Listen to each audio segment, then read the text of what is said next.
Okay. Welcome back to, I think this is like the seventh episode of my podcast, Vivacious Embrace Podcast, with your host, Carissa Thornton. Ew, I can't believe I just said my last name like that, but I mean, that's just my name, like a bug. Yes, I'm back with you guys with another episode, and today I want to talk about the topics of self empowerment, my personal journey to self empowerment and self love, and just still being in the process of empowering myself and shedding the layers, bringing the things in my subconscious to my conscious in ways that I have given my power away, and just still uncovering the disempowering beliefs that have kept me safe in spaces where I was not fully accepted and held with gentle hands. And when I was like being my authentic self, and ways that I have internalized that shame and stuff like that. So this is gonna be a juicy episode. So get comfortable, get some popcorn, get a snack, get some water, hydrate yourself, babe. 111 when I looked, y'all, because this shit is about to get real. And I recorded this episode yesterday and I had to fucking delete it. So this is me the second time I'm recording this episode. I'm wearing the same outfit and everything, so hopefully, but sometimes things like that happen because maybe the divine felt like that video just didn't really capture, and maybe the what I'm recording today is going to be better than what I made yesterday. And honestly, I trust and believe in that. But I'm just going to share a little bit about my life, my story, and just I guess how I've been able to empower myself. And I feel like helping people empower themselves by sharing my story, by sharing the things that I've learned in order to empower me, and just sharing my wisdom is something that I feel like is something that I've been able to kind of discover in my passion and my purpose here, because empowerment or being disempowered is something that is a part of the conditioning in this matrix world. We have been conditioned to give our power away to the structures and the institutions that be, especially in politics, where we rely on some politician to save the country that we live in and to be like the fixer that we need. And we continuously rely and expect other people to be the change that we want to see. But in reality, you have to step into your power and be the change that you want to see. You have to be the one to initiate the things. You don't have to wait for society to change and other people to get on board. But as long as you're on board, if God gave you the go, if God gave you that idea, that passion, that desire in your heart, that is enough for you to do it. That is enough. That is enough. Period. Like that is enough. No, there no needs to be no further explanation. That is just simply fucking enough. And we and even like our relationships with God in the eyes of colonialism and capitalism and white supremacy is very skewed and very much disconnected from unconditional love, because we have humanized God as being this conditional love force that condemns everything that we do, condemns us as being human beings. And this honestly is completely different, but I mean, that's actually very much in relation to what I want to talk about, because a lot of us have grew up in some type of religious structure and institution that has been so indoctrinated into us. And even if we say that we aren't religious and we don't follow or subscribe to Christianity, there are certain things in Christianity that we still subscribe to and that are still in our belief systems at the core of our identities, that are keeping us disempowered, that are keeping us hating ourselves and our core frequencies of not being good enough, not feeling good enough, feeling like we're just unlovable because of who we are, that there's something wrong with us. And a lot of these core beliefs are at the core of a lot of people on this in this earth, and like the frequency of earth is just very low. And it's low for a lot of reasons, because we are disempowered, because we think that somebody outside of us is going to save us and be the savior, and that's just not the case. And it's really sad to see, but this is just a part of the matrix conditioning to keep people in control, to keep people in submission, to constantly keep people chasing and striving for something that's an illusion, especially like beauty standards. That's another way that we give our power away and think that we're not good enough because we don't fit under this standard of beauty or this standard of what is desirable. And especially like as a black woman, I can relate to that. And I know a lot of, it doesn't even matter what race you are, but living in a white supremacist culture and society where you see a bunch of representation of people who don't look like you, but they all look the same, they all have a commonality, and most of them are white. That's just like, we a lot of little girls, regardless of your race, but especially like little girls of color, black, indigenous, and other little girls of color, internalize this message that how they, simply because of their race, that they're not desirable. And even just the way that growing up in predominantly white spaces, how you're treated and how you aren't really included the way that everybody else is, and you just internalize that something is wrong with me, that there's something off about me, that there's like I stand out in a negative way. And part of my story growing up in these type of spaces where I felt like I stood out in a negative way and I tried to be something that I wasn't. I straightened my hair. Me straightening my hair was something that I was doing simply because my mom straightened my hair. I would get relaxers in my hair, and I just like grew up with my mom not really knowing how to do natural hair. And now that I've just grown up and I've kind of just wanted to embrace my natural hair myself, I've been able to reparent and reteach my inner child that it's actually safe and very beautiful. My natural hair is very beautiful, and it's just unfortunate the ways that we have all been conditioned. And even with just all women in general, regardless of race, are chasing some type of standard. We chase these standards because we feel and believe that we're not good enough. And no matter what we do, no matter how much effort we put in, no matter what we change about ourselves, will never be good enough. And that within itself is also patriarchal conditioning to keep women oppressing themselves and suppressed, because women are very powerful. We are very fucking powerful, and a lot of us are not in our own personal power. And women need to be in their power. Women need to be empowered.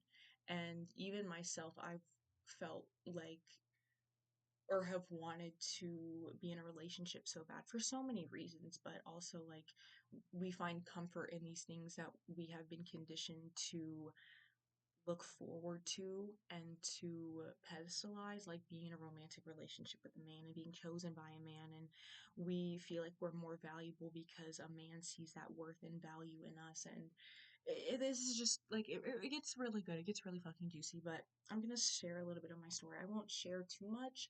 But growing up, I grew up in a household that was not very stable, that didn't really show me healthy examples of what unconditional love looks like.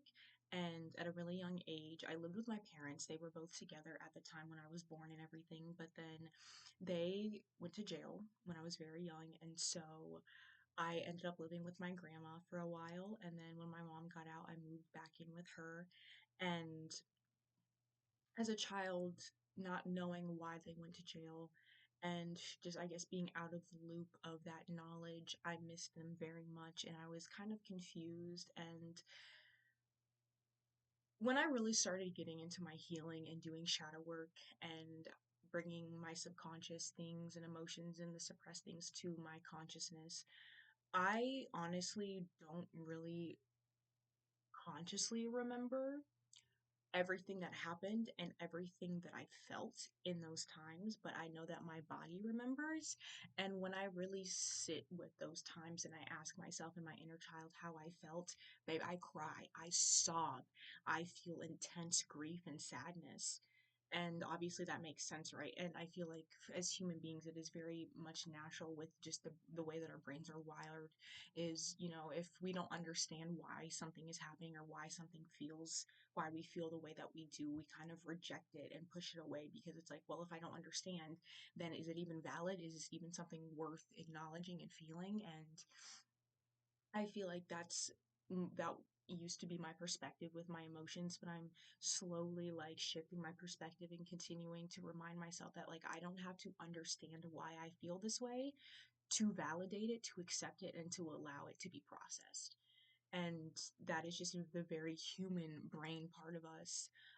And we just get in our own way of our own happiness and peace because we feel like we need to understand everything and have a grip and control on everything for things to be the way that they are and for it to be accepted. But that's how you really get in your own way of allowing yourself to be free and to be yourself and to be authentic.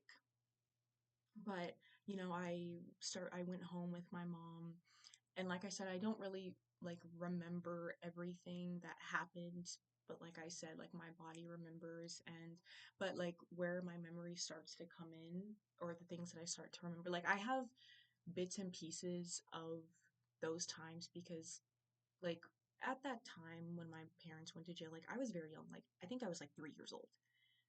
But I don't fucking remember. But like of course my body remembers, but like no.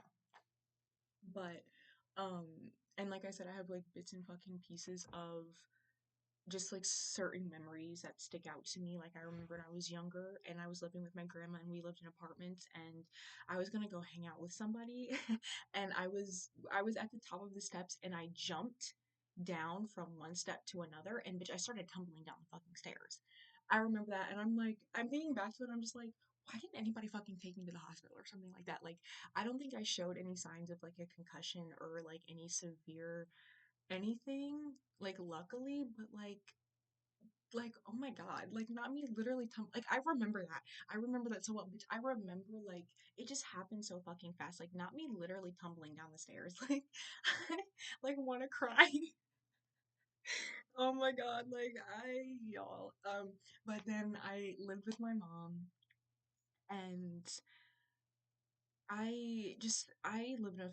in a family that is very, I feel like, emotionally unavailable and emotionally detached, unfortunately. And so growing up living with my mom, and I could feel that lack of love, and I could feel that something was off. I could feel that something was missing.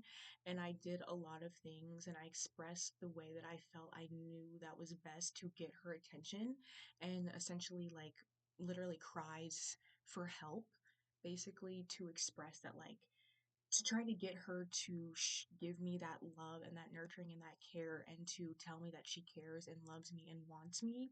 Because I would threaten to jump off the balcony.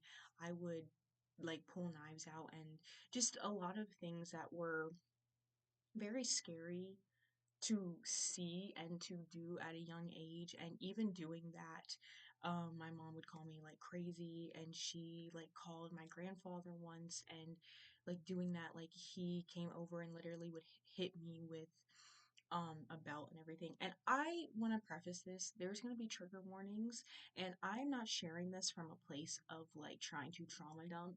I'm just simply expressing the things that I've been through, because essentially like the things that you go through, if you choose to see it this way and not even like in a toxic positivity way, and the type of mindset shifts that happen over time, and it's you don't have to force mindset shifts where they don't fit or when you're not ready to. Because I noticed when you try to force some to let go of something, or you try to force a mindset shift, that is just another way that we try to avoid, escape, bypass our current emotions. And you start to really let go and have a mindset shift when you actually validate your experience and your emotional pain. Because when you're able to address your emotional pain and your beliefs for what it is, you start to loosen the grip that it has on you, and you start to loosen and sever that emotional attachment that you have to it. Because when you fight something, when you suppress something, when you try to force something, you hold on to it internally more, because you don't feel safe. When you are trying to force, when you are getting mad at yourself for still feeling the way that you feel, even though you logically tell yourself that I already felt this, so why is it coming up? Like those ways of shaming and thinking that what we are feeling and experiencing is wrong is going to tighten that grip that we have emotionally, because in a way, like, it's a protective mechanism. It's a way that our brains are just so fucking smart, our bodies are just so fucking smart, and we hold on to it as a way to protect ourselves. And it makes sense that we want to try to fight it, because there's a reason why we don't feel and suppress our emotional pain. It's pain, right? But I just wanted to give that disclaimer, because part of me has been scared to share my story, because I feel like, okay, what if I sound, or I'm sharing this subconsciously from a disempowered place? But like, this is just a part of my truth. This is a part of my story. And at the end of the day, the things that have happened in my life have happened, and they have happened for my growth. They have happened and they have led me to where I am. These things that have happened in my life are a part of my incarnation and my purpose and my karma here on this earth. And, you know, I, for a long time, have blamed my parents and have looked to them to be the ones to heal me, to be able to acknowledge and to apologize, and thinking that if I just get that apology from them, if I just get them to acknowledge the things that they have said, and not, flip the script back onto me as if I'm the problem, then I would be okay, then I'd be healed. And, there is some truth to that, because obviously within relationships there has to be healthy communication. You should be able to communicate when somebody hurts your feelings and says something that rubs you the wrong way, and there should be some type of repair. But that's just not something that always happened, right? And I took that rejection personally, and I felt, and every time when I would reach out to my parents, especially my mom, to acknowledge the way that she hurt me, in hopes that she would change and do better, and that would be met with rejection and anger and just the opposite of love and acceptance, the opposite of what I was looking for and hoping for. It just really broke me down. It really made me sad. It really just, I internalized it so much, and it honestly has been eating me alive for so long. And not as much as it used to, because of all the work I've done, of all the ways that I've been able to self-soothe and in a healthy way, and show up for myself in a healthy way. And this is exactly why I'm sharing it, because I used to not know how to do that, but now that I know how to do that, and I want to share that. And I used to not believe, where I felt so hopeless in thinking that anything, girl, anything good would ever come out of my life. I felt just so shitty about my life, but we'll get to that. We'll get to that. But yeah, just, there was a lot of, and I, like, kids are smart when they know that something is not being nurtured in them, when they feel that disconnection from their parents. I did what I felt like I could. I did what I felt like would get my mom's attention, and hopefully she would see how I felt. She would see me for me, but that just didn't fucking happen. And so eventually I learned to stop doing that. I learned that I'm just not going to be loved adequately in the way that I needed. And naturally, we just, as kids, internalize that. And a lot of these beliefs of feeling that I'm not wanted, that I'm not lovable. Like, I remember as a kid just feeling like a mistake, feeling like my life was a burden. And I would get praised and applauded for my achievements in school, but when it came to my emotional needs and even my emotional pain, that wasn't something that was taken as seriously or nurtured in the way that I needed. And that continues today, at least, like, that continued for a long time, unfortunately. And it's just now that I realize that, like, it really wasn't me.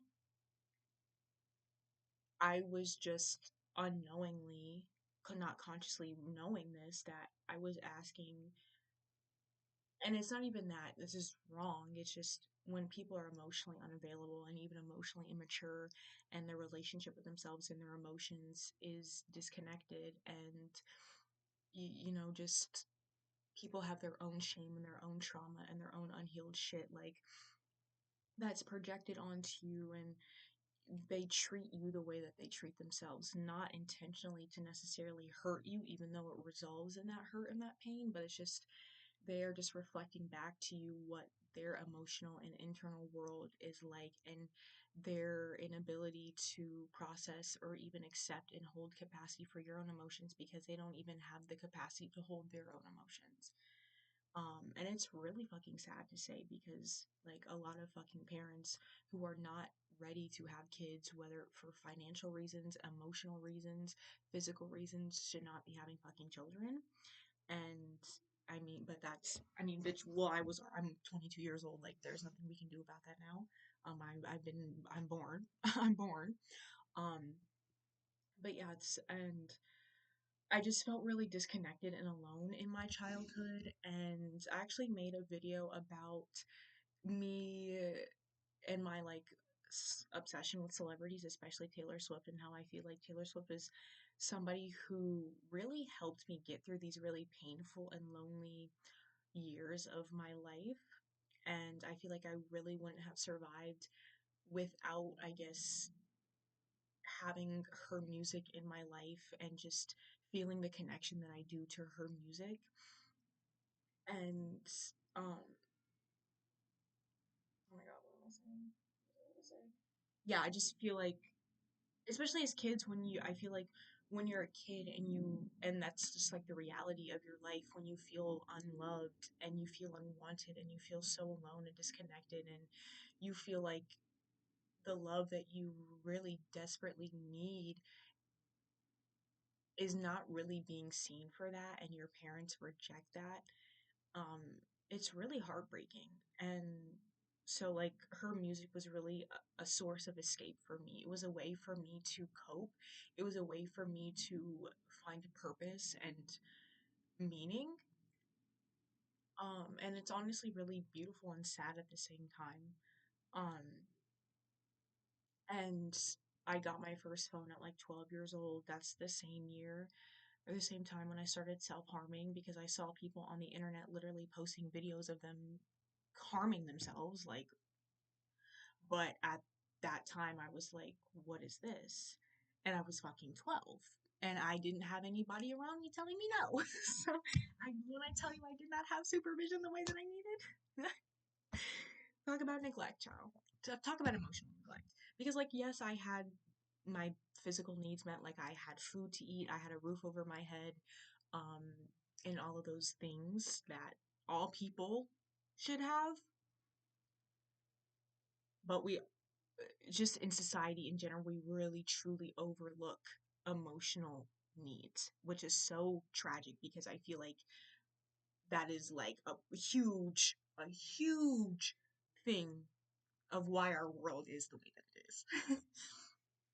um, but yeah, that's, and like my arguments with my mom especially were just so intense. And when I would try to get her to take accountability by talking about the things that she has said and done that have hurt me and made me feel not good about myself or made me feel bad about myself, it would lead to really intense arguments that like weren't even my fucking fault. Like that's what happens when you when you have an emotionally unavailable parent, when you have an emotionally immature parent, and just that the conversation would be elevated into something it didn't need to be, and it'd be this fucking arguing match, and things would be flipped onto me as like, and like all of a sudden she would take it as an opportunity to, I guess, like lay her all her grievances about me on, how I'm lazy, how I don't do anything, how I have no ambition, and just really like, you know attacking my character as if me not doing these or achieving in the physical world is like a justification for how she treated me, and all this just like mental gymnastics that were, and I internalize that so much, and that's also a root of a lot of shame for me and feeling like I'm only good enough if I do all of these things, if I achieve and I work and all this other stiff shit that I don't fucking care about anymore. Um, but that was really hard. That was really painful, and my mom would drink a lot, and I would, when she would drink or when she would have friends over, like I'd be like, and I'm trying to go to bed because I have fucking school the next day, And it wasn't that anything would be like chaotic or like anything like that, but there was still just that aspect of just not feeling safe because I'm scared that my mom's gonna be ripped away from me, that something bad's gonna happen to her because of my past experiences with her going to jail and just that like abandonment. And from a very early age, I was afraid. I did not feel safe in my home, in my body, and whew, um, I also was like trigger warning at a very young age too, with by I guess a boyfriend of my mom's at the time. And I don't really want to get too much into that, but that happened, and just a lot of sad shit. I don't know if I want to talk about this, y'all. Ooh, it's okay. It's okay. It's actually not okay at all. But that's something that happened, and I remember my mom took me to like I guess talk to somebody about it, to I guess with the intention to get him like in trouble or something. Like I was so young, like I don't remember like what the whole thing was, but I remember there was this lady who had a whiteboard, and she was asking me questions about like my family, my parents, and like what happened. And at the time I was like, I don't even remember. Like I was like what, 7, 8, 9, maybe younger than that, around that age group. Like I remember, I know I was like in the single digits of, um, or maybe I wasn't. Maybe I was like 10, 9 or 10, somewhere around there. And I wasn't fully honest with the lady who was asking me questions. I was very uncomfortable and very just like scared and just like I was a fucking child. You know what I mean? And after that happened, I remember my mom called me a liar because I wasn't being honest about it, and just like really shaming me. And it's just really unfortunate that, oh, it like when I really think about these things, it just makes me so fucking angry. It just like I would just do these things so differently if I was her. But I mean, I'm not, and this is why I'm the generational curse breaker of the family. This is why I'm the cycle breaker, because what the fuck, But and that really hurt as well. Um and even going to school, like I went into a predominantly white school, and I just didn't really feel like accepted. Like I felt like I was forcing myself to fit in and to be liked. And I even like in like my fourth grade year, I gravitated more towards being friends with like the weirder guys, like the gamer guys. Like, bitch, I was a Minecraft girl. I was a tomboy. I hated earrings. I hated dresses. I hated all of that shit. And it's so funny now because I love to dress up, and I've always loved to dress up. I've always been the girl who would wear like, I had like my chest of like dresses, like my dress up um clothes and stuff like that as a kid, and I loved all of that shit. And I do now, like it's just I feel I love that, and I feel pretty. And I just didn't really feel accepted and wanted at home or even in school. And yeah, but I do want to make this a brief story. So I'm not gonna, I don't know, like I'm like hesitating because I'm scared to say all of this stuff. But we're gonna work through it. We're gonna work through it. This is just a part of the process of just life. Like acknowledging the things that have happened in my life. And I haven't been perfect either. I haven't been a saint, and I've definitely caused harm. That's just life. It's inevitable. And the part of it is also being able to forgive yourself and know that the mistakes that we've made and the harm that we've caused is, just a part of being a human being. And it doesn't make is not an excuse to excuse that behavior and continue to inflict harm. But it's just a way that we can forgive ourselves, because if we don't forgive ourselves, then we're gonna just be even more fucking miserable, and then continue to live a life where we are constantly punishing ourselves because we think that is going to make up for what we have done. Um, but that's not a way to live. But regardless,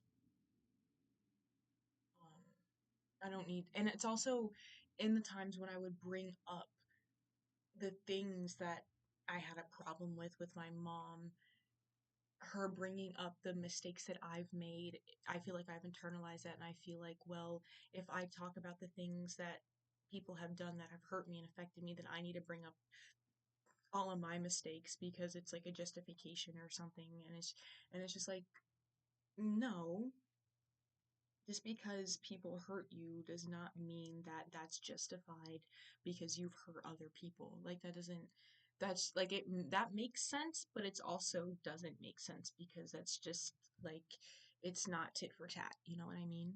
Um, but and then I moved my fifth grade year. I moved in with my grandma into like a big house in the fucking country, and I lived with my mom, my grandma, and a family friend, and that was also really fucking awful. That was like the year when I was like, I guess I was 12 in the 10th, no, not the 10th grade, the fifth grade. I also got held back in my second year. So, um, I was in one school for my second year, it's my second grade, but I got held back, and that also, like, I felt like a fucking failure. You know what I mean? Honestly though, but like me being held back was probably one of the best things that's ever happened to me. Because when I guess had to redo second grade, like I wasn't struggling as much in school. Um, and I was just exactly where I need to be. And this is how like sometimes, like, yes, these things in the moment when they happened, we felt really bad and felt ashamed, but now that I'm able to have a bird's eye view of things and kind of shift that perspective, I'm like, that was something that I actually benefited me. Like when I tell you things that hurt and that suck truly happen for our betterment, because like I was where I needed to be academically. Like I felt like I was able to excel better in school, and I was just right where I needed to be. But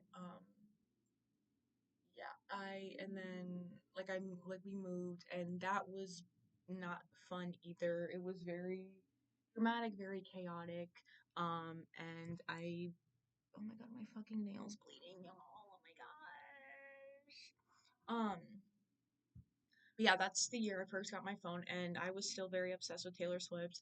And so I ended up making like an Instagram account, and I met, I had community, I had internet friends. I started making like Taylor Swift picture edits and then eventually video edits.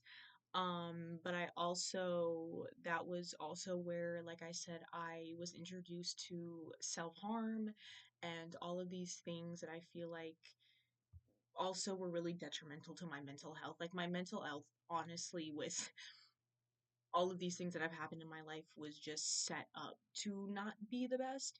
And our mental health, like we have mental health issues as a result to suppressing our emotions, to suppressing our pain and internalizing that pain and stuff like that. And so that's definitely just was like really just more layers on top of the cake, if you will. I'm gonna get a tissue for my nail.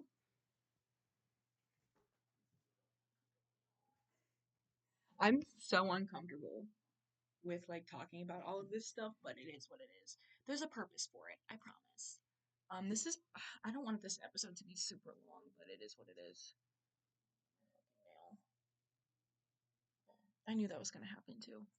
Um, yeah.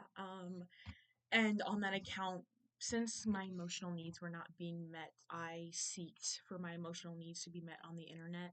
And I lied a lot about who I was and my experiences and the merch that I had. And I felt like if I told people that I met Taylor Swift and I've been to all of these concerts and I had all of this Taylor Swift merchandise, and people would want to be my friend, people would think I was so cool.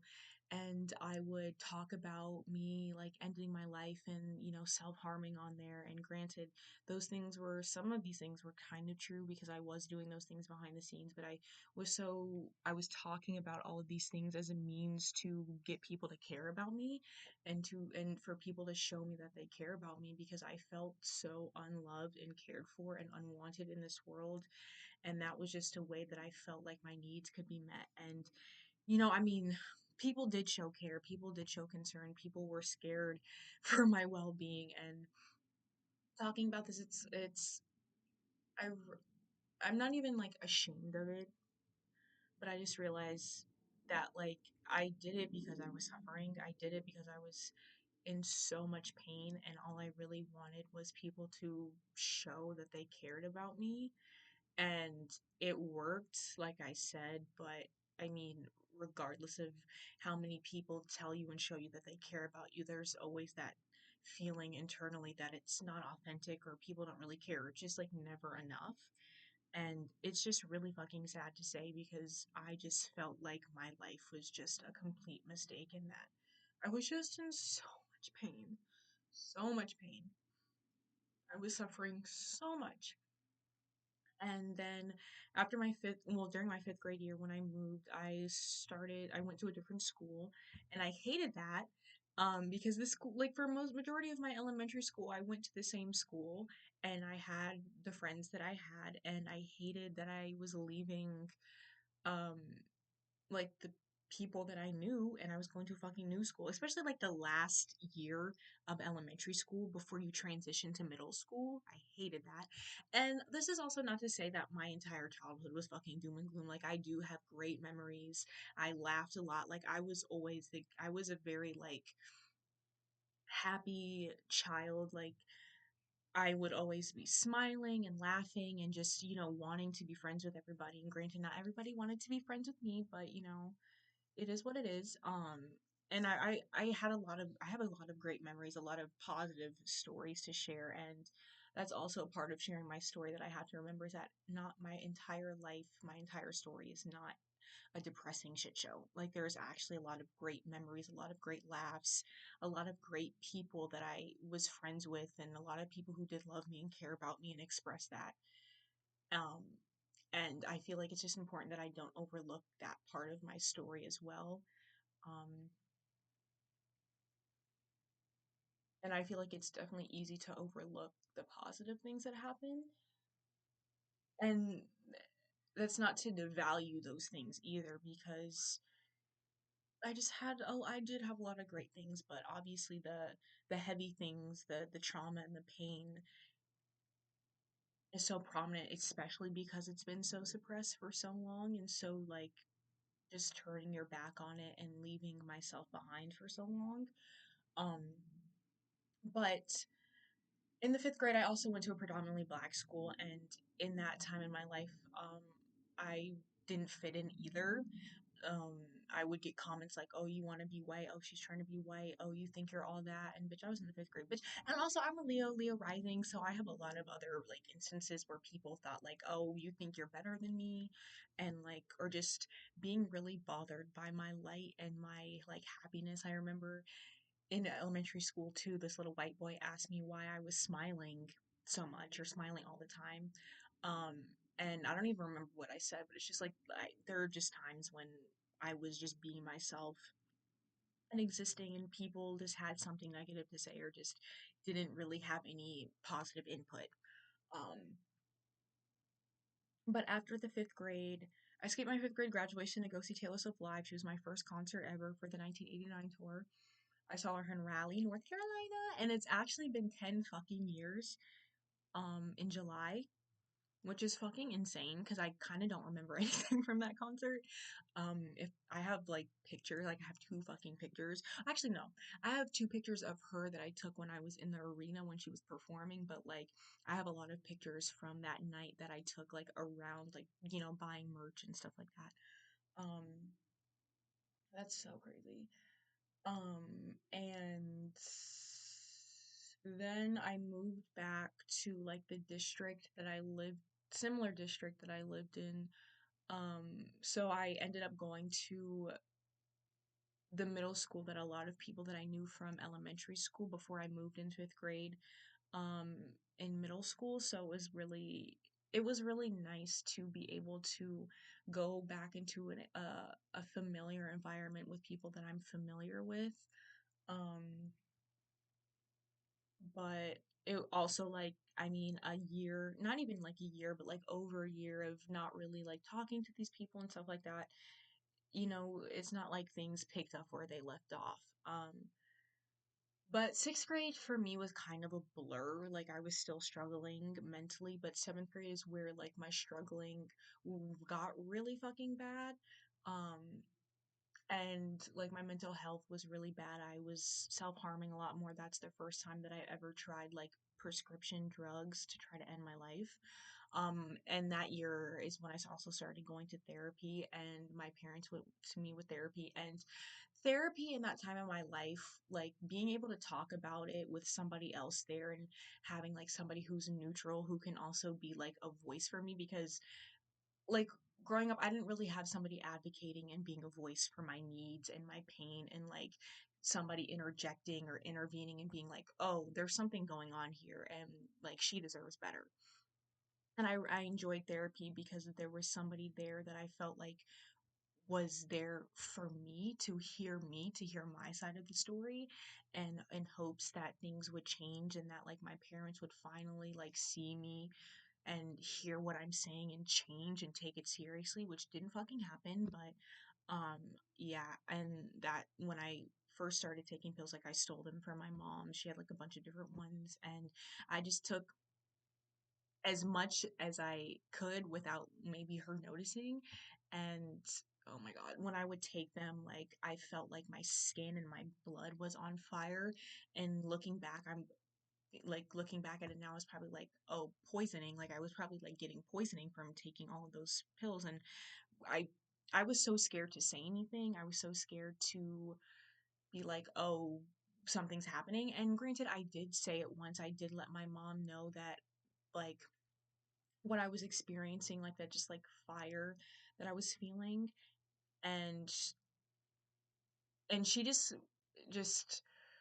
so fucking annoying. Yeah, and but I was scared and I just didn't really know what was happening. Like I was in the fucking seventh grade, so I was like what, like 13 at the time, 13, 14. Um, and wait, I was 13, 14. But also like that year in school too was when I felt like that was like one of my favorite years. I always like thought that that was just like my peak in life, and that it was just all downhill from there, which is so not true. I feel like if anything, like my life is just going uphill. Um, but yeah, at the time I was like, oh yeah, that's so much fun. Because when I would go to school, like I'd have my friends that I talk to and that I hang out with, and there were just so many great memories that I do have from school. And behind the scenes, especially internally, I was very much suffering. I was suffering in silence, and I would come to school crying for the sake of people asking me what's wrong, because I wanted that attention. I wanted people to show that they cared. I wanted people to show that they fucking cared about me. But yeah, I did that, and but I eventually stopped taking the pills. And even looking back at it now, I didn't know this at the time, but I was getting high from the pills too. um, when I would take a certain amount, like, because I would take it before I would go to sleep, hoping that I would just like pass away in my sleep and have like a peaceful type of death, which is so sad. Like there are so many dark things. Like, and I also have a Pisces eighth house stellium, which I feel like really when getting into astrology, I'm like a lot of these things, a lot of like my mental health issues kind of make sense in terms of just like seeing how my birth chart is set up and how that's just like kind of like just been a part of my life and putting like the pieces together. Um, but yeah, I would literally like pull an all-nighter because I'd be like high, like, and I was probably taking pills that were like uppers basically, and I'd go to school not even knowing, literally high out of my mind. I was like in such a good mood, and like those days were like, oh, this day was like a movie type shit, because I was like in such a good mood. I was just like happy. I was talking to everybody. Just like there was no shame. Like any bad feelings were just gone. The no shame. I didn't hold back when I was talking. Like I just felt so good. But I stopped. Thank God. But the fucking damage that caused, I. But obviously those things didn't work. I'm here now. I'm here to tell my story. I'm here. But then eighth grade, that's the year that I started smoking weed, and just like that also was not the best year. And then also my grandfather died my freshman year. I'm gonna start like speeding up the story basically. But I still was doing drugs. I, got into other types of drugs. Especially like the friends that I had that I became friends with, like we all did drugs together. Like psychedelics, weed, harder shit we shouldn't be doing at a very fucking young age. Um, and then, I started getting on Tinder underage at 17, and that's like the first time that I ever, done the deed, if you will. And then there was this instance where I, for majority of the times and I was doing it, I was underage and lying about my age. Um, and then there was this time I literally almost fucking died. Um, we were doing like, we were drinking and taking one of those pills. I don't want to like say, I'm not trying to get banned or anything, with a friend and then a guy that I was messing with at the time. And which don't combine those things. Don't do either of them. Don't take any type of pills. Don't drink, okay? Don't do it together. But after doing that, I literally was blacked out. I do not fucking remember anything other than waking up in my mom's bed with a scar on my face and on my fucking knee, and I still have it. It's like right here. Um, it's actually faded so much. That's insane. But yeah, that was like years ago too. It wasn't that. It was in this decade. It was in the 2020s decade, babe. And but all I remember, and what I remember is just what I've been told, is that I guess like the guy that I was messing with, who was also combining alcohol and the one pill that we were taking, and apparently we decided to go for a fucking drive. And I literally can't. Oh my god. I guess somebody on the road was noticing that we were swerving and called the police, and I guess the police like pulled us over and took us in, and um I was just like, I guess, off my shit, yo. I literally cannot. And that was history, and I never saw him again. And I lost my favorite fucking corduroy jacket. Yeah, and I was just really fucked up. And I was so heartbroken um from that night. But one thing about me is, only shit like that only has to happen once, and I will never do it again. Sometimes it doesn't even have to get that far for me to not do shit that I should not be doing.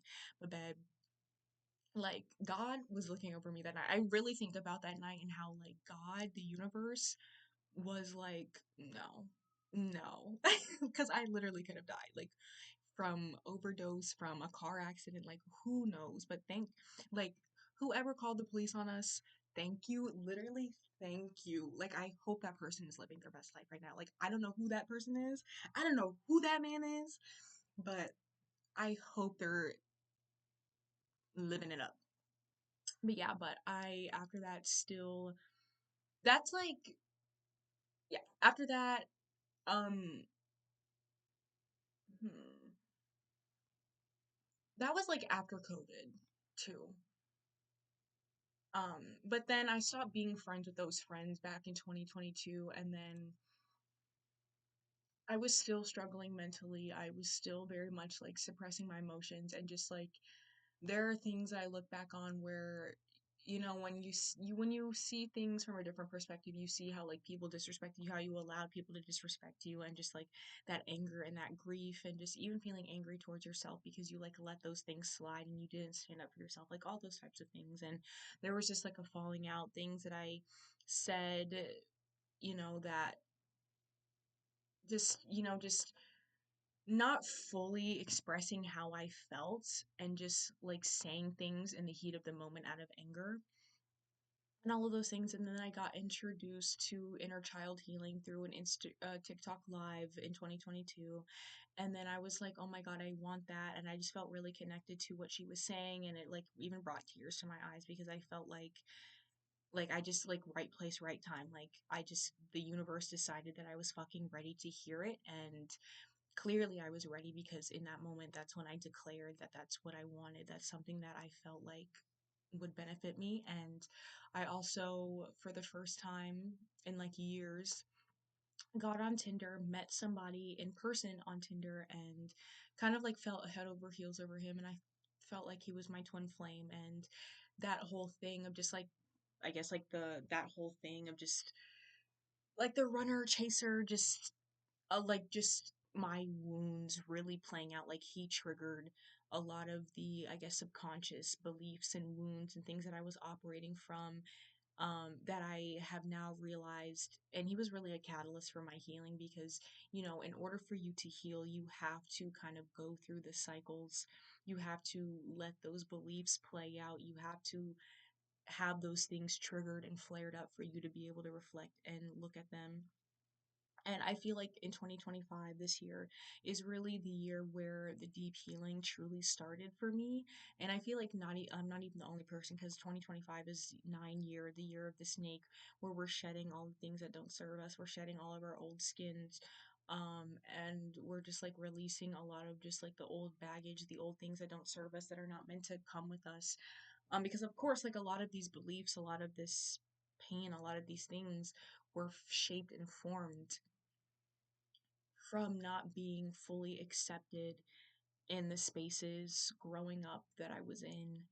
Um, and so I've just been letting go a lot of these things. I've been seeing just how I've relied on other people to see my worth and my own value, and just now being able to nurture myself and being able to see my own worth and my own value, and being able to stand on my own 2 feet, and just healing my relationship with myself, because my relationship with myself has been so distorted because I've like hated myself. I did not care about myself. I did not respect myself. Like you could fucking tell from the way that I talked about myself, from my inner dialogue, the way the people that I fucking hung around, the way that I allowed people to treat me, the way that I treated myself. Um like just even the food that I ate, the fact that I did so many different drugs and just did not want to be a fucking life, right? And there are so many things that I have left out in my life and a part of my story. But like I said, I didn't I want this episode to be like a decent time. But when it comes to personal empowerment and seeing my own light, and as somebody who has dimmed my light to make other people comfortable, afraid to be in my light, to be myself out of fear of being mocked, because I've been mocked in the past, right? Like personal empowerment is not only like the ability to be able to see yourself for who you truly are, but it's also being able to set yourself free from the limitations, the stories, and the beliefs that are not yours, that have been projected onto you, that you have absorbed.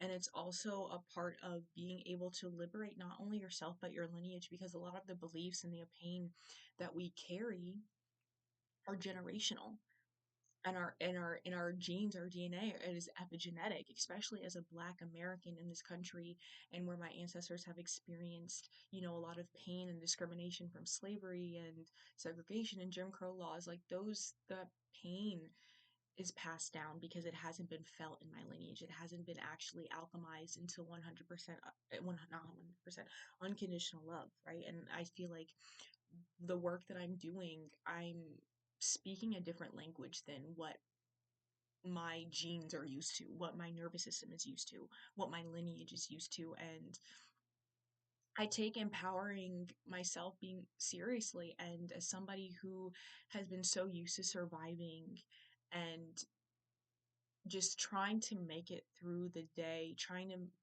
make it through my life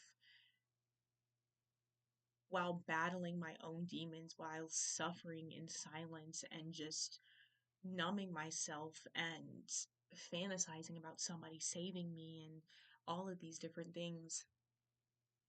I take it seriously because I see how being disempowered also benefits everybody but you.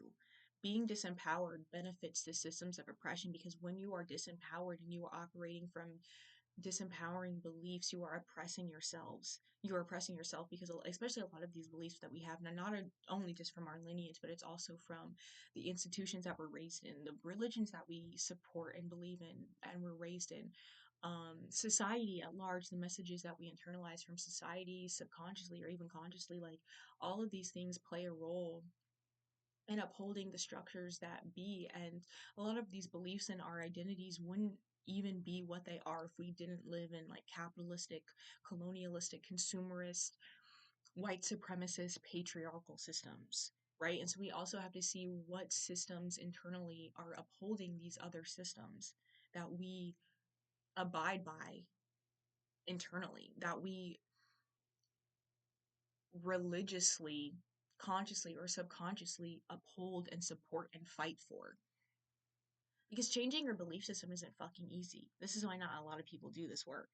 I get it, right? But for me, like, I desire freedom. I deserve to live my best life. I deserve to be happy. I deserve to have the things that I want, that I desire.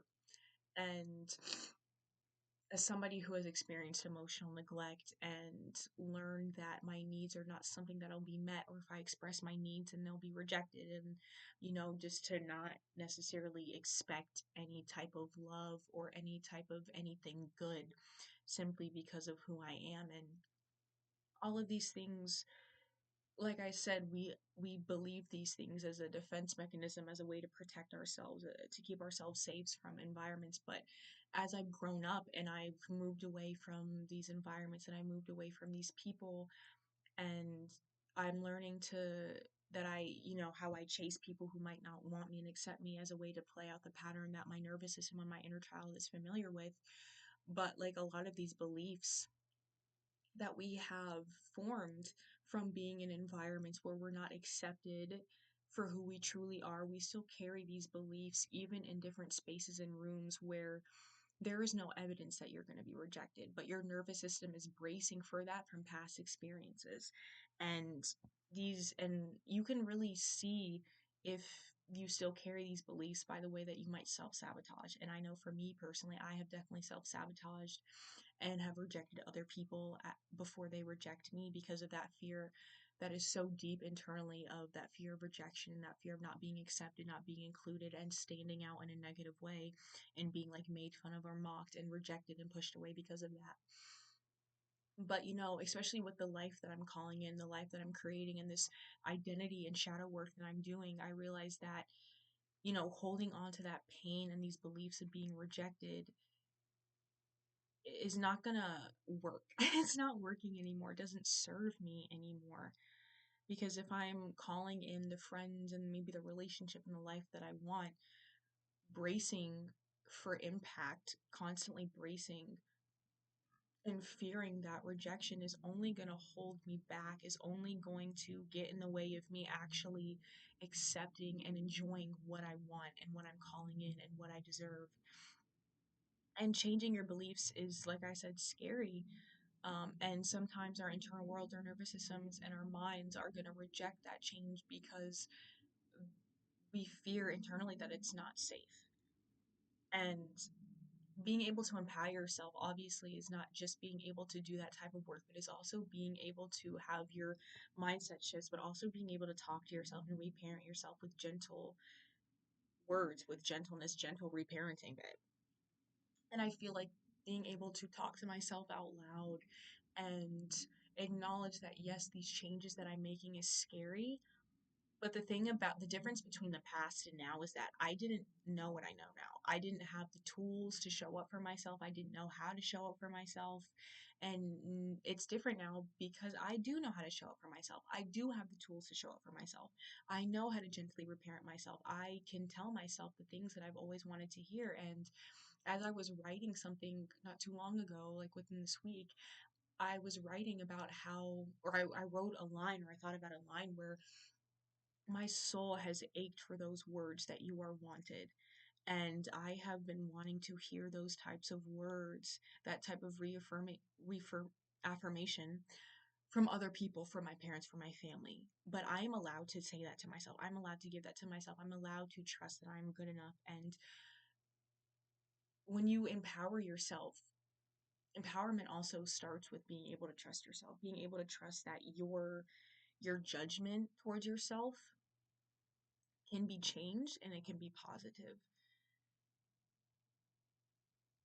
And a lot of us are so disempowered because we refuse to be present and still and intimate with ourselves. We refuse to sit with that emotional pain and allow that emotional pain to be seen and to be processed.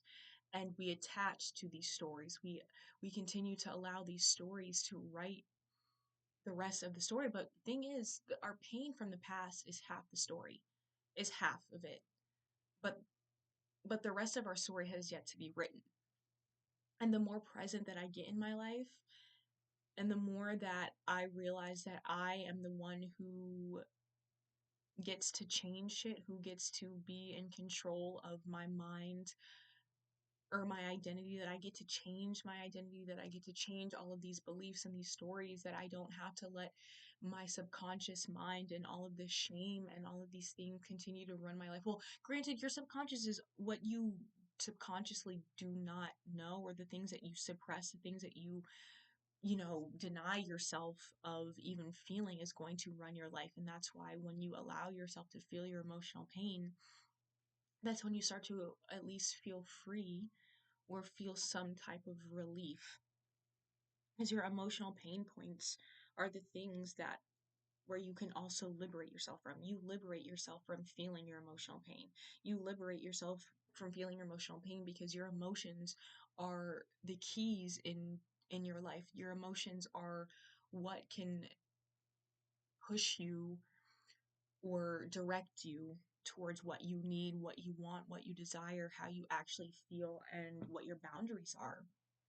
Our emotions are so important, and when we deny feeling our emotions, we're really robbing ourselves of being able to live the lives that we want, because your emotions are quite literally the foundation of who you are. And if you aren't even willing to sit with the foundation of who you are, you're going to continue to live a life that is motivated by beliefs and internalized projections and rules that aren't even fucking yours.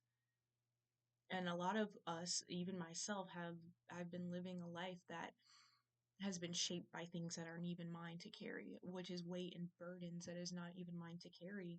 And liberating yourself is being able to give yourself the permission to set yourself free from all of the expectations, all of the limitations, all of the shit that we think that we need to carry in order to stay in between the lines and respect the status quo and not to stand out. And the thing is, like, I'm meant to stand out. I've always been meant to stand out. I've always fucking stood out. No matter how much I tried to mold myself into not standing out and being this version of myself that I thought everybody else wanted me to be, I still stood out. Being a black woman in America is inherently standing out. And especially like, and the thing is, like, the fear of other people's judgment is really their problem. Not like the fear that we hold on to of being judged is ours, but at the end of the day, if people choose to judge you, if people choose to reject you for whatever fucking reason, that's their shit. That is whatever beliefs, whatever reality they live, and that's on them. It doesn't matter. I have a fucking hair on my lip. No, I have crust on my lip. Not a hair, it's crust. Um, but when we continue to let external projections of what rules and beliefs that we have control our lives, like I said, especially ones of beliefs where we're not good enough, and these beliefs that we operate from, these core lower frequencies that we operate from, dictate and control not only how we see ourselves, but how we live our lives, what we feel like we are deserving of. And when you don't feel and believe that you're deserving of something or that you're good enough for something, you are going to not go after the life that you want. You are not going to make the changes that you want. You're going to sabotage the things that you want, but you're afraid of it because you don't have the capacity to hold it, or you don't believe that you deserve it. And the only person who the systems benefit from you thinking that, oh, it's unrealistic for me to make money off of my art or to make money off of my gifts, so I just need to work for a corporation, right? Like, the only person who benefits from that is the capitalistic system. The machine benefits from you denying yourself and your gifts and thinking that your inherent gifts are not valuable and worthy enough of making money. And not even seeing our own worth and our value benefits everybody other than you. And it's really sad to say, but it's just like, that's the fucking truth. That's the reality. And also, especially in these activism spaces, I see it. It's just a very disempowered, and we think that changing the systems from the outside in is how it works, but it really isn't. You have to change on the inside out. That's how change is, because it's like, if we are asking for change in this world, but yet in the reality that we currently live in, under the current systems and structures that we live in, if we don't even feel safe and connected to our bodies, not living in a capitalistic system is not all of a sudden going to change the relationship that you have with your body and your capacity to feel safe in your body and hold your emotions. That's not how that works. You are the one who has to do the work to liberate yourself. You are the one who has to do the work to empower yourself. Yes, it is empowering to protest against injustice and oppression, but at the end of the day, we can ask for these people to change these structures and to do all of these things differently. But if we all of a sudden this reality changes and all of these structures are different, who says that we're gonna all of a sudden feel safe and trust the new thing? Because if you don't even feel safe in this current reality, if you still are operating from beliefs and your core frequency is that you're not good enough and that you're not worthy, and you are still holding on to suppressed feelings of shame and depression, that's not all of a sudden gonna fucking change. You're not all of a sudden gonna be a different fucking person and do a fucking 180. That's not how that works. Because the change that we're asking for, we have to be able to hold what we're asking for, the change that we're asking for, safely in our bodies. Sorry, y'all, I'm on my period and I'm just like making sure I'm not bleeding on my damn bed. But you have to make, like, if you're asking for change, that change is possible. But it's a matter of being able to hold that thing. Because everything is frequency, everything is energy. And that's what I feel like a lot, this, like, that perspective is something that is quite literally lacking in, I guess, like the activism, revolution, collective societal systemic change conversation, because we're so focused on putting pressure on, all of these politicians, and there's nothing wrong with that. But at the end of the day, we are trying to get these politicians to change their beliefs, when in reality, people's beliefs shape their entire reality. When you are asking people to change their belief system, you are quite literally asking people to change their reality. If you're not even willing to do that, why are you expecting somebody else to fucking do that? If you're expecting some politician to all of a sudden care about human fucking rights when their entire reality is shaped off of not being connected with themselves and their empathy and caring about other people and being like a humanitarian, you people need to understand that belief systems, our beliefs and our identity shapes our reality. If you're not willing to do the work to dismantle internally what you are upholding to oppress yourself, and you are not willing to face your internal demons, stop worrying about the fucking politicians. I hate to say it. I really, actually, I don't. Because honestly, there's nothing wrong with wanting to make politicians uncomfortable. But at the end of the day, constantly waiting and relying on these politicians to all of a sudden, like, be like, oh, yeah, I'm going to fucking start caring about people. Their entire identity and belief system and the world that they live in is based off of the systems of upholding capitalism and white supremacy.